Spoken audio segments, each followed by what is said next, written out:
Good morning, नमस्कार दोस्तों, स्वागत है आपका आज के मुख्य समाचारों में। यहाँ आपको देखने को मिलेगी सुबह से शाम तक की ताज़ा खबरें ब्रेकिंग न्यूज़ अपडेट के रूप में। तो दोस्तों, वीडियो शुरू करने से पहले आपसे एक छोटी सी रिक्वेस्ट है, अगर आपने हमारे यूट्यूब चैनल को सब्सक्राइब नहीं किया है तो सब्सक्राइब जरूर कीजिएगा।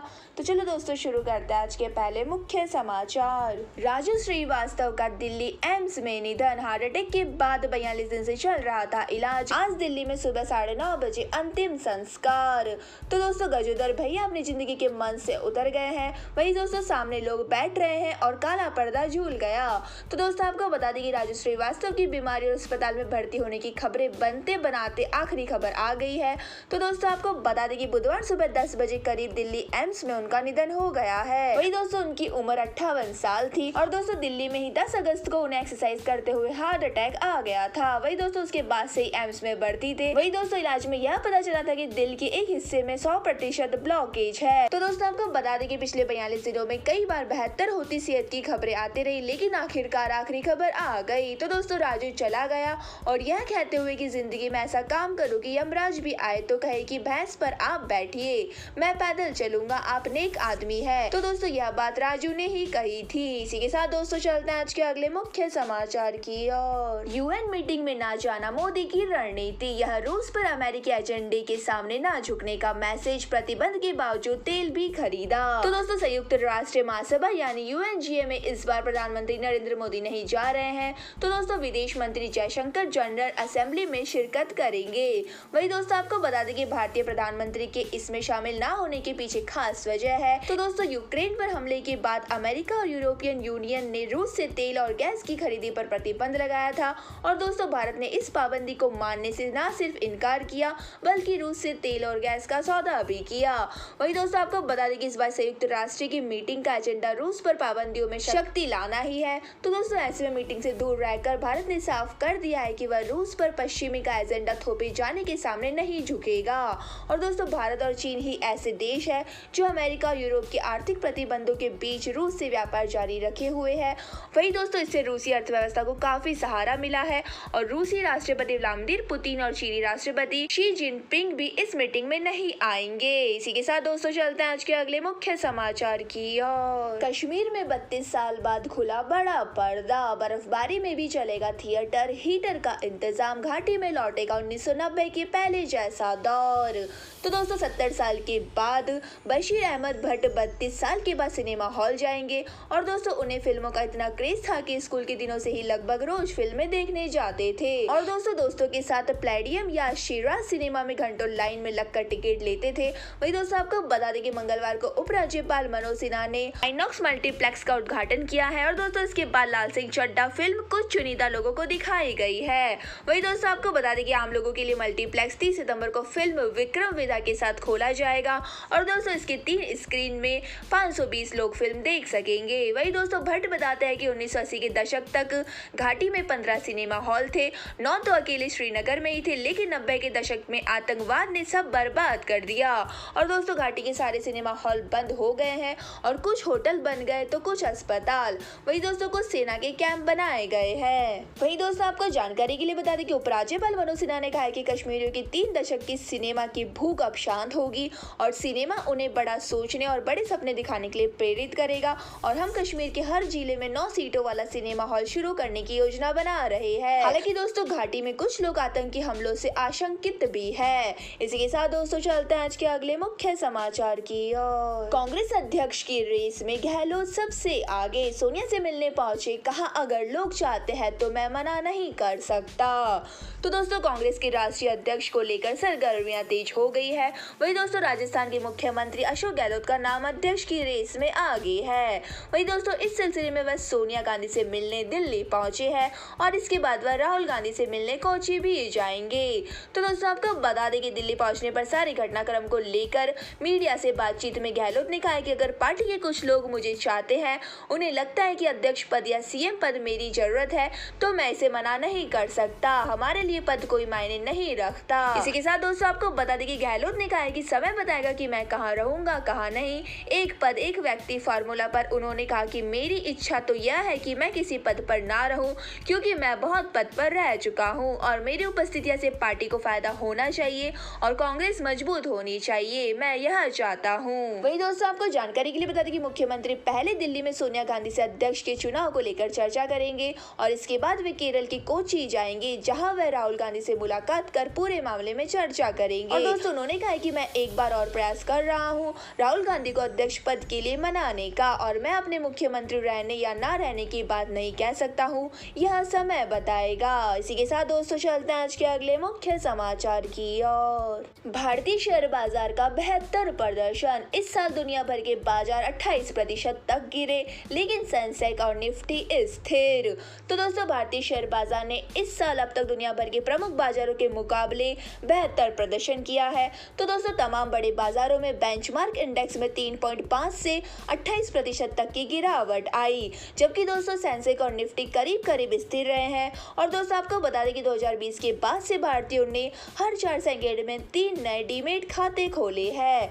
वही दोस्तों आपको बता दें कि SIP में रिकॉर्ड वृद्धि देखने को मिली है और इसके चलते बेंचमार्क निफ्टी 50 ने S&P 500, डाउ जोन्स, निकेई और FTSE सहित बड़े एक्सचेंजों को पछाड़ दिया है। वही दोस्तों यह विदेशी निवेशकों द्वारा अक्टूबर 2021 से जून 2022 के बीच भारतीय शेयर बाजार से नेट 2,71,950 करोड़ निकालने के बावजूद है। वही दोस्तों आपको जानकारी के लिए बता दें कि एशियाई बाजारों की मजबूती के बीच भारतीय बाजार में मंगलवार को लगातार दूसरे दिन भी तेजी रही है और एक समय सेंसेक्स 965 अंकों की उछाल के साथ दिन की ऊंचाई के 60,106 तक पहुंच गया था। वही दोस्तों ऊपरी स्तरों पर मुनाफा वसूली हो गई, फिर भी सेंसेक्स 578 अंकों की तेजी के साथ 59,720 पर बंद हुआ।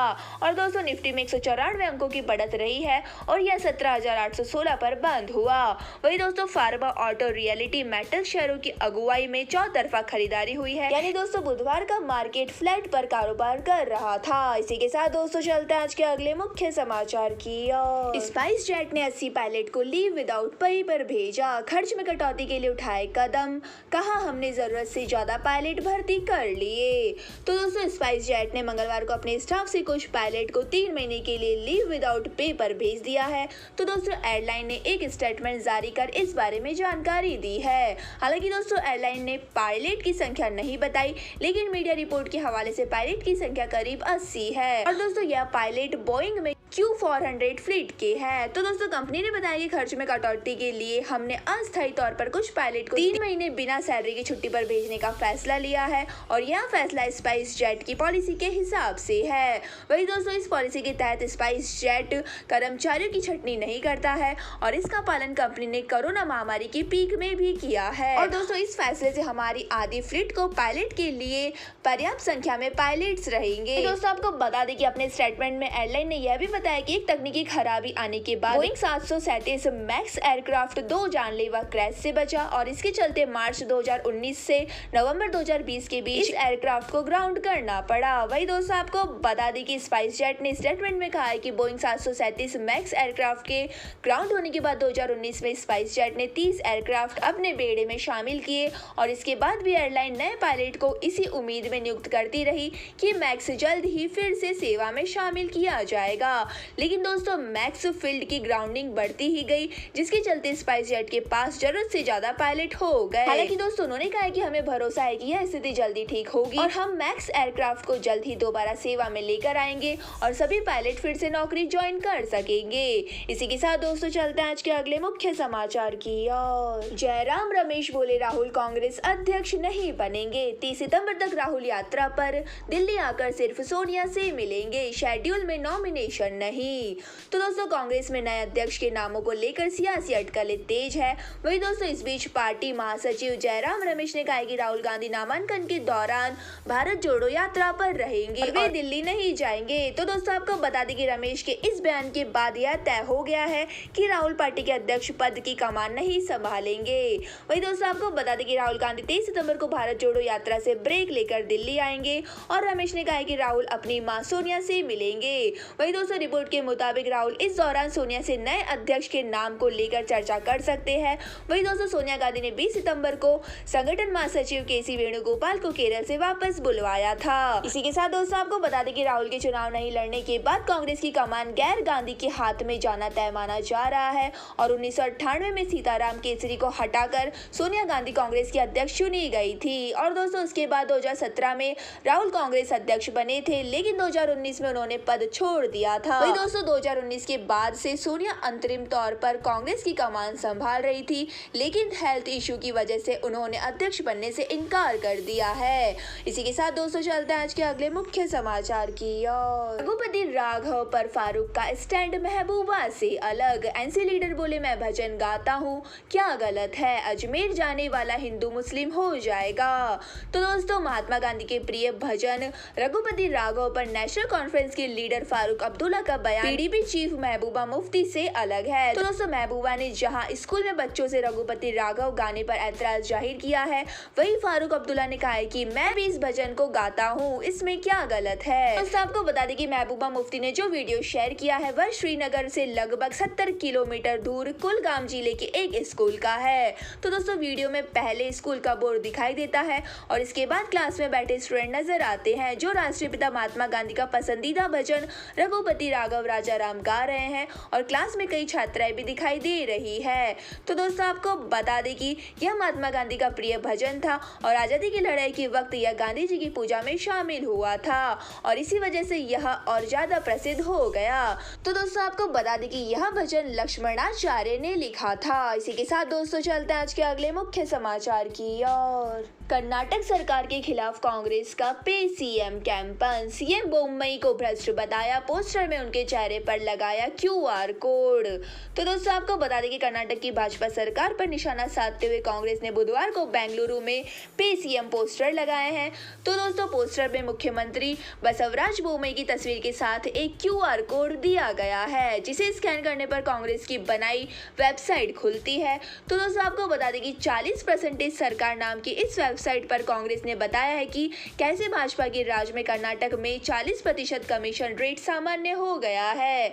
और दोस्तों इस वेबसाइट पर लोग सरकार के भ्रष्टाचार के खिलाफ शिकायतें दर्ज करा सकते हैं। वहीं दोस्तों आपको बता दें कि कर्नाटक में कई कॉन्ट्रैक्ट के दावे दिए गए हैं कि राज्य की तरफ से फंड किए गए टेंडर की राशि में से भाजपा नेता और अधिकारी 40% रकम रिश्वत में लेते हैं और इसी को लेकर कांग्रेस ने राज्य की भाजपा सरकार के लिए 40% सरकार का जुमल बनाया है। तो दोस्तों इसी के साथ आपको बता दें कि कांग्रेस ने पिछले हफ्ते कर्नाटक में इसे लेकर नया कैंपेन शुरू किया था और इसका मकसद राज्य सरकार की भ्रष्टाचारी नीतियों को उजागर करना है। वहीं दोस्तों आपको बता दें कि 22 अगस्त को कर्नाटक में सावरकर की तस्वीर को लेकर भाजपा और कांग्रेस में भी फिर से विवाद छिड़ा था और यहाँ के विजयपुरा जिले में भाजपा ने कांग्रेस के रीजनल हेड ऑफिस में सावरकर की तस्वीरें चिपका दी थी। और दोस्तों भाजपा जिला यूथ प्रेसिडेंट बसवराज हुगरा ने माना है कि उनके कार्यकर्ताओं ने कांग्रेस दफ्तर में सावरकर की तस्वीरें लगाई है। तो दोस्तों यह थे हमारे आज के मुख्य समाचार। हमारी वीडियो को ज्यादा से ज्यादा लाइक करें, शेयर करें और हमें कमेंट करके जरूर बताइए कि आपको हमारी वीडियो कैसी लगती है। धन्यवाद। जय हिंद।